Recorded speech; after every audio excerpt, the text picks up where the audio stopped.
Han oído hablar de la teoría de la mariposa. Hemos empezado por la mariposa, porque resulta que todo acto que uno hace, que la revolución significa girar. Una revolución es girar sobre un mismo punto. Vamos a ser radicales como todo buen revolucionario, ¿estamos de acuerdo? Pero ir a la raíz del problema. Entonces vamos a ser radicales, porque únicamente así podemos explicar lo que el Che Guevara quería hacer. Quería, dentro de eso, él decía que hay que hacer que el olmo de peras, pero se los voy a tropicalizar, porque yo no me... Vamos a intentar que el naranjo de aguacates. Claro, dentro de este pensamiento es todos y mucha gente en la sociedad tiene este pensamiento hegeliano, es el llevar la contraria. Cualquier cosa, y es parte de la praxis de lo que parece paz, y es una guerra continua. Empezamos por las ideas, porque él era un aristócrata. Todos pensamos que las revoluciones las hace el pueblo, pero no, resulta que todas las revoluciones las han dirigido gente estudiada, gente aristócrata. El burgués es el que vive en la ciudad, simplemente es un ciudadano más. Pero el burgués busca el dinero nada más para vivir bien y no tiene ideología.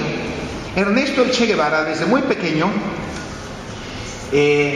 su madre, algo extraño, una persona de dinero que tenía ideas comunistas. Su abuelita tenía ideas, y se llamaba Cecilia la señora, y su padre, Ernesto Guevara Lynch. Los dos descendían de gente rica, pero de parte de su papá. Y esto es interesante porque tenemos que ver la globalización de todas estas ideas, pero una globalización, estamos hablando de una familia que tenía contactos en todos lados, porque contactos, su mismo padre consiguió un contrato con amigos, y este contrato era para un tramo carretero, donde Ernesto trabajó un tiempo, pero por alguna razón dejó el trabajo y tuvo que ir a Buenos Aires a trabajar.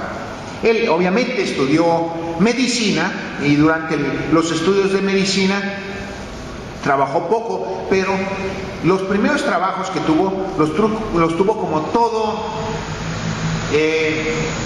burgués priista, podríamos decir. ¿Por qué? Porque nosotros lo hemos visto, familias de priistas que de repente su hijo ya es edil de la ciudad, pero no lo hemos visto ni siquiera sacar buenas calificaciones en el colegio, ni siquiera destacar como líder del colegio. Simplemente de repente llegan a un puesto político por dedazo y recomendación del padre, y no hacen examen de admisión y todo eso. Pues bueno, este fue el caso de Ernesto Che Guevara, pero él, como era muy honesto, pero odiaba el peronismo. Esto no evitó que aceptara la dádiva, lo que él tanto criticaba del gobierno, de los privilegios del gobierno peronista. Él mismo lo hizo. Este personaje era tío de Ernesto, y aquí vamos a empezar al globalismo, y este tío dejó una huella palpable en su vida. Cayetano Córdoba Iturbirún, y él estuvo en la Guerra Civil Española, era periodista, pero fíjense, es interesante leer lo que él nos pone aquí, sus ideas. Vio reír a la muerte a carcajadas en la nuca, horrible, una cara sin boca que se pudre, pero ellos llevaban flores en los fusiles. Cayetano Córdoba Iturbirún.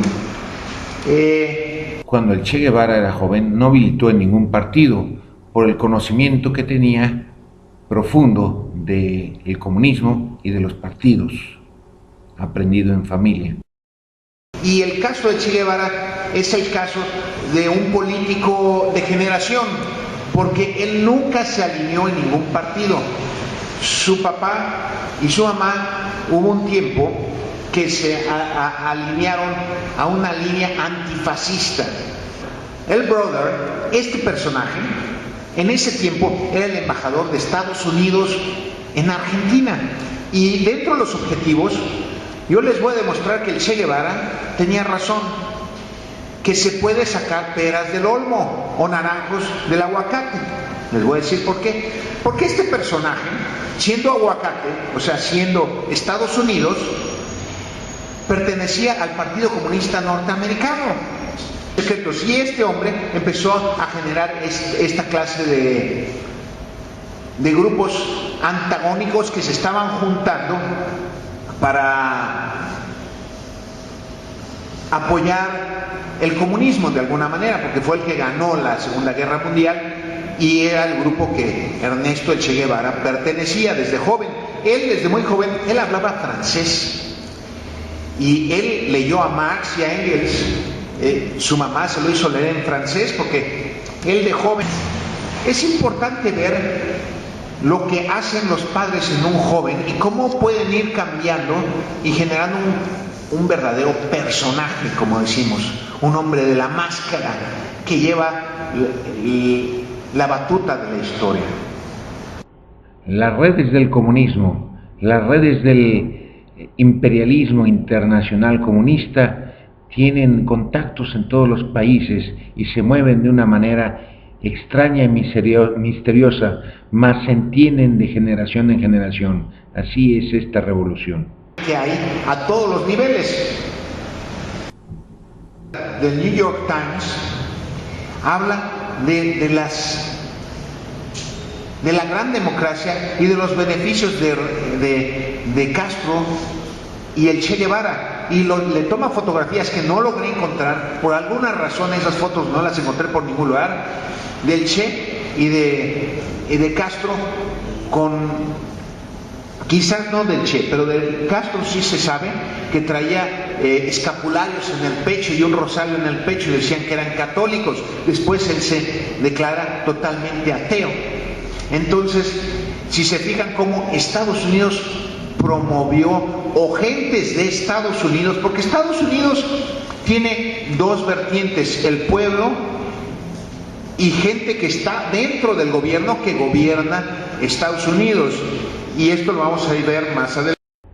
Existen reporteros que dicen que él no era comunista. Él ya era comunista desde joven, y era más comunista como los comunistas, porque como todo buen miembro de un partido conocía a todos sus miembros y conocía su pensamiento. Él no necesitaba afiliarse a ningún partido, y eso lo coloca en un punto mucho más alto que cualquier político, porque hay políticos baratos que entran por el hueso.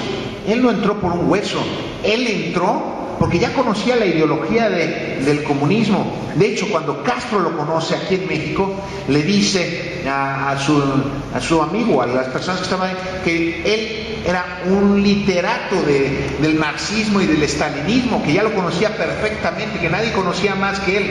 De hecho, miren, su segunda esposa, obviamente novia, Aleida March, tuvo 4 hijos con ella. Bueno, vamos a seguir con la parte dulce, ¿no? Porque todos hemos visto al Che Guevara como un héroe. ¿Por qué? Porque se ha convertido en un símbolo.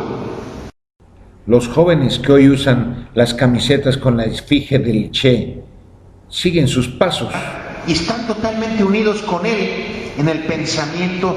Entonces hay algo sobrenatural en los símbolos, y el Che Guevara fue creado un símbolo y un mártir para la causa.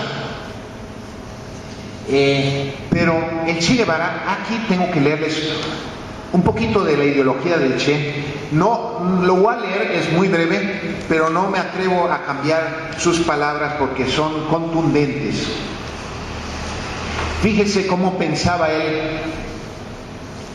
Era un poquito el estilo, y escuchen este mensaje a la tricontinental.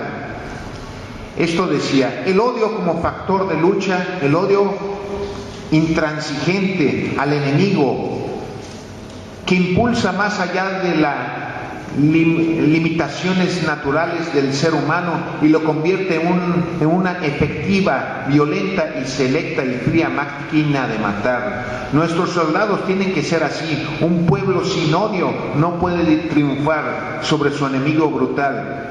Hay que llevar la guerra hasta donde el enemigo la lleve, a su casa.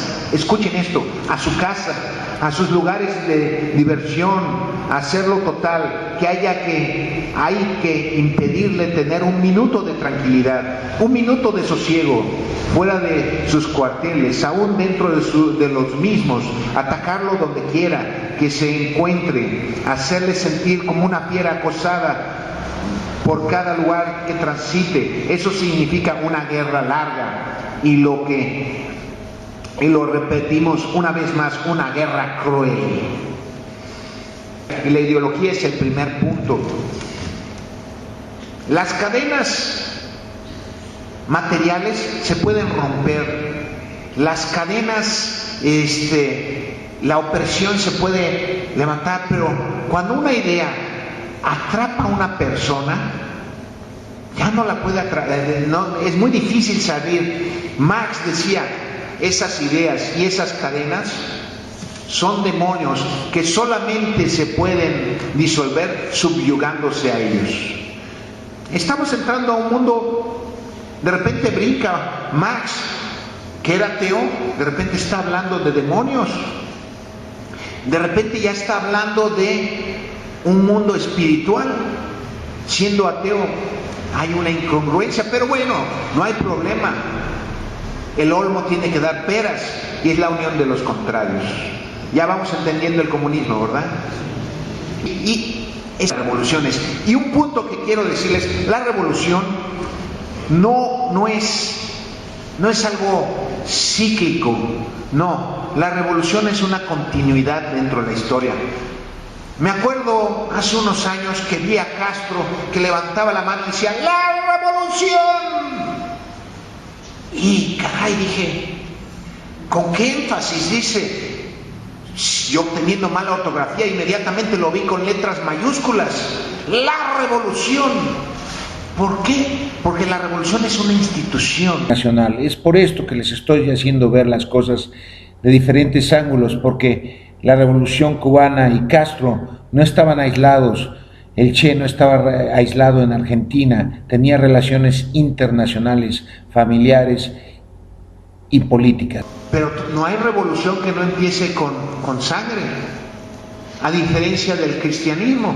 La sangre que se vierte es de mártires, y la revolución, tanto sea islámica o tanto sea cubana o tanto sea mexicana, nace del pueblo y de gente que no tiene vela en el entierro.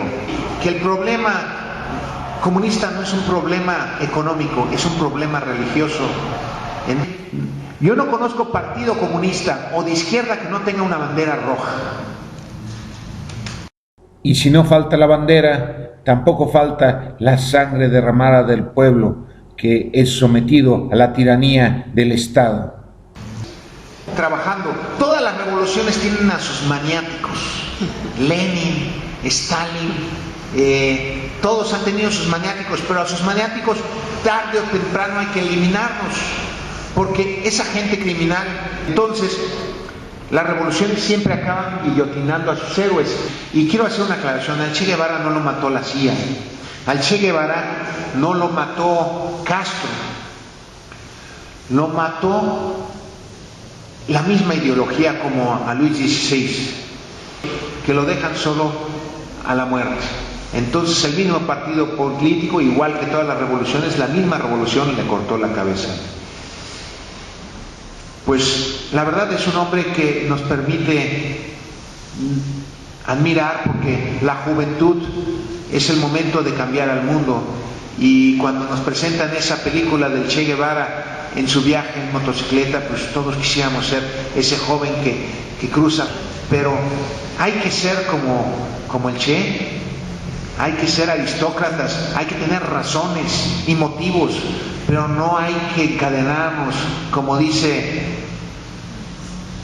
Marx, con esas cadenas que son demonios que solamente subyugándose a ellos puede uno dominarlos.